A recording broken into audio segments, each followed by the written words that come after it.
Aleluia, aleluia. O Senhor esteja convosco. Ele está no meio de nós. Proclamação do Evangelho de Jesus Cristo segundo João. Glória a vós, Senhor. Naquele tempo, disse Jesus aos seus discípulos: Tenho ainda muitas coisas a dizer-vos, mas não sois capazes de as compreender agora. Quando, porém, vier o Espírito da verdade, ele vos conduzirá à plena verdade. Pois ele não falará de si mesmo, mas dirá tudo o que tiver ouvido, e até as coisas futuras vos anunciará. Ele me glorificará, porque receberá do que é meu e vô-lo anunciará. Tudo o que o Pai possui é meu. Por isso disse que o que ele receberá e vos anunciará é meu. Palavra da salvação. Glória a vós, Senhor. Caríssimo Padre Wagner Calegari, amados irmãos e irmãs aqui presentes, eu sou o diácono Henrique Zanola. Gostaria,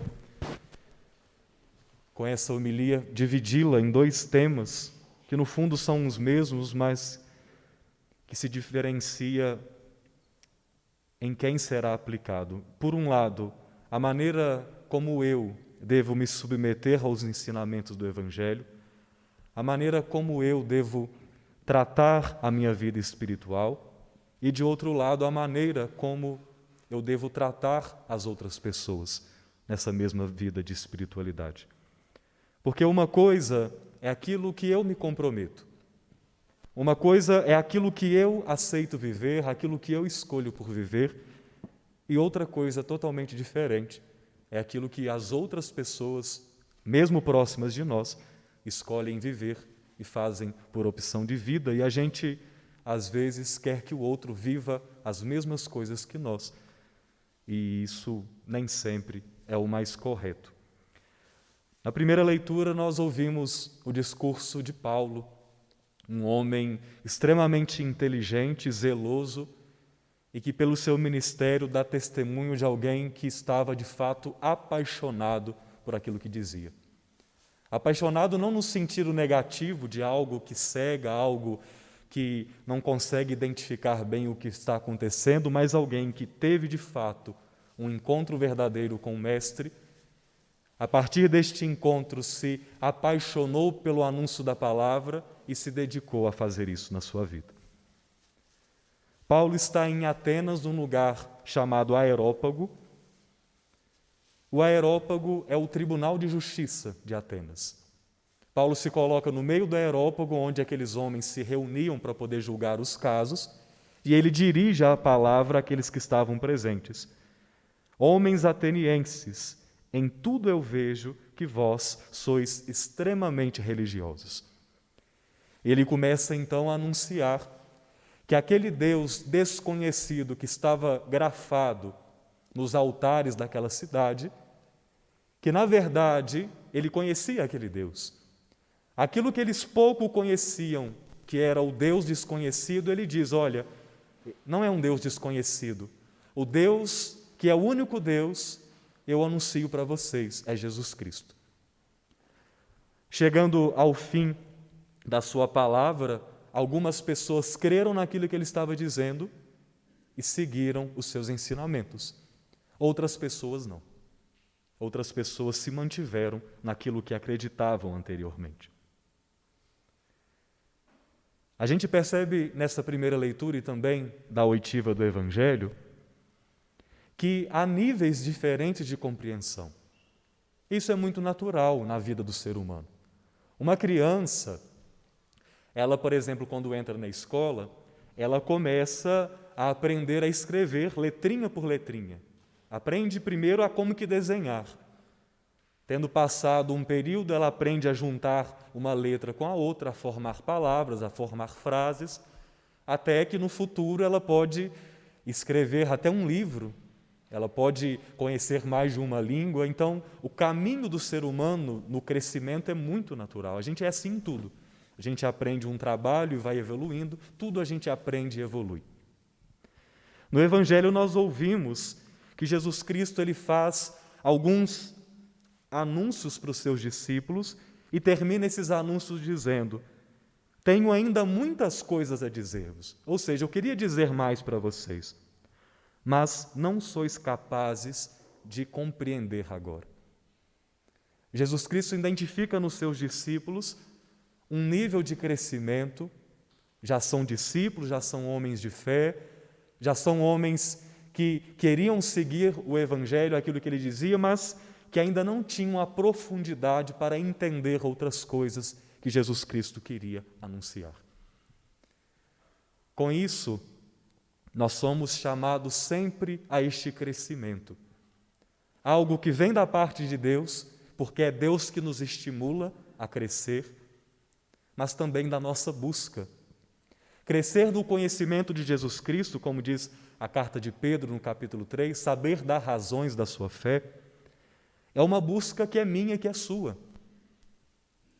Nós estamos numa época onde é muito possível nós nos dedicarmos ao crescimento na fé. E não é um crescimento de conhecer o texto bíblico, de conhecer sobre a igreja para poder inchar a nossa inteligência. Não, é crescer no amor. É crescer no mistério de Jesus Cristo para que, como Ele, nós possamos amar mais aos outros e nos doar mais aos outros. Porque quanto mais nós crescermos na experiência com Ele, mais aberto aos outros nós seremos. Quanto mais nós estivermos próximos a Ele, numa experiência que é verdadeira e que é sincera, mais nós teremos clareza sobre os caminhos que nós estamos vivendo, sobre aquilo que nós estamos vivendo com o outro e também a maneira como nós nos relacionamos com o mundo. Então é preciso que nós nos abramos a este processo de crescimento, deixando que o próprio Senhor, na sua pedagogia, vá nos ensinando. Porque se nós não nos colocarmos abertos a este processo, Ele não pode fazer nada. Porque Deus, Ele não age contra a nossa disposição. Deus não invade a nossa liberdade, mas Ele sempre se abre para que junto com Ele nós possamos crescer. E quando nós nos colocamos a um processo de amadurecimento afetivo, psíquico, de fé, tem gente que se incha um pouco e começa a querer colocar um fardo sobre as outras pessoas. Isso também não é algo que a gente deva fazer, mas é exemplo daquilo que Jesus faz com os seus discípulos. E a maneira como Paulo trata os atenienses, é essa forma que a gente deve tratar as pessoas. Não é porque eu e você, agora nós lemos a Bíblia, a gente reza o terço, que a gente vai olhar para as outras pessoas com um olhar de condenação, como se nós fôssemos melhores do que elas e etc. E eu conheço muita gente assim, infelizmente. A gente não pode agir desta maneira. Paulo não age desta maneira. Paulo, ao invés de criticar, olha, vocês são idólatras, tem um monte de altar aqui, vocês ficam aqui falando de lei, mas adoram um Deus. Não, ele não fala nada disso. Paulo ele simplesmente diz, nossa, vocês são muito religiosos.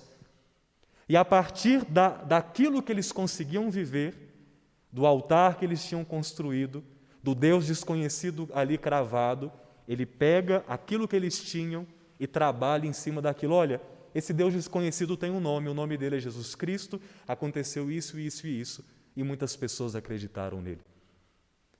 Esse é o caminho que o Senhor nos propõe.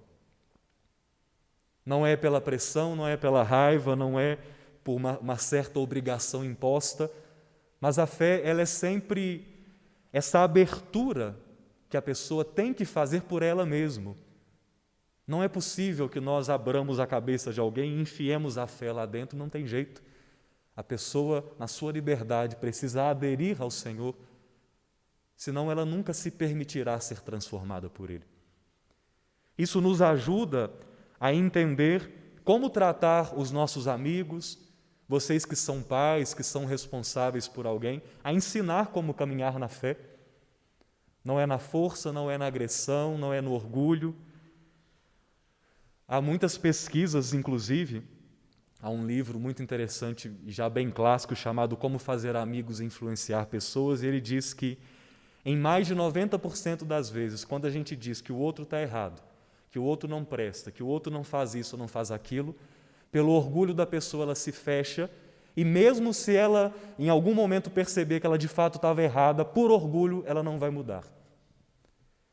Então, a liturgia de hoje nos convida a tratar as pessoas também de uma forma diferente. Porque, às vezes, com o nosso desejo sincero de que o outro também acredite na verdade do Evangelho, a gente vai enfiando uma palavra nele que vai ficando um peso tão duro que aquela pessoa ela não tem mais interesse em se deixar voltar ao Evangelho, porque aquilo se tornou pesado demais.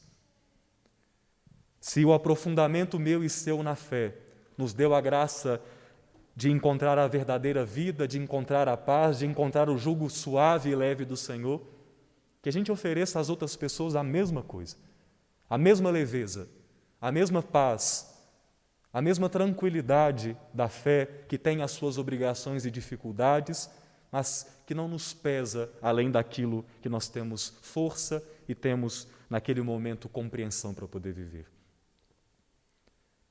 O chamado para nós é um chamado simples, de tendo se apaixonado pelo Evangelho, provocar que outras pessoas também se apaixonem.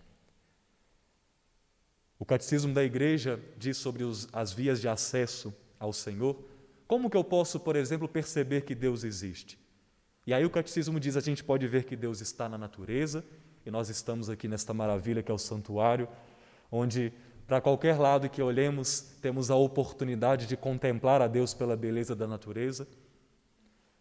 Nós podemos contemplar a Deus de maneiras muito diversas, e é por essa beleza que nós temos a oportunidade de elevar o nosso coração a Deus. Quando você olha para alguém e a partir da beleza daquela pessoa, a beleza das suas virtudes, a beleza física, tudo isso é capaz de fazer com que o nosso coração se encha de alegria, de admiração, tal como a gente pode olhar aqui para a natureza. E diante desta admiração, isso nos atrai, isso nos fortalece. Como tantas pessoas olhavam para Jesus e para Paulo e se sentiam atraídas, se sentiam admiradas, queriam fazer parte daquilo, queriam seguir também aquele Jesus, porque aquilo era muito bonito, era muito forte, era de fato apaixonante. Peçamos ao Senhor a graça de, pelo nosso envolvimento com Ele, pela nossa paixão pela Sua palavra, pela Sua doação, que com a nossa vida nós possamos dar testemunho de quão bom são os caminhos do Senhor, de quão suaves são as suas veredas, de que vale a pena se submeter a tudo aquilo que o Evangelho nos chama a viver. Momento de silêncio, peça a Deus a graça, a sabedoria e o discernimento, para que Ele mesmo, na sua pedagogia, venha nos ensinar a viver como os discípulos que Ele mesmo delineou para nós.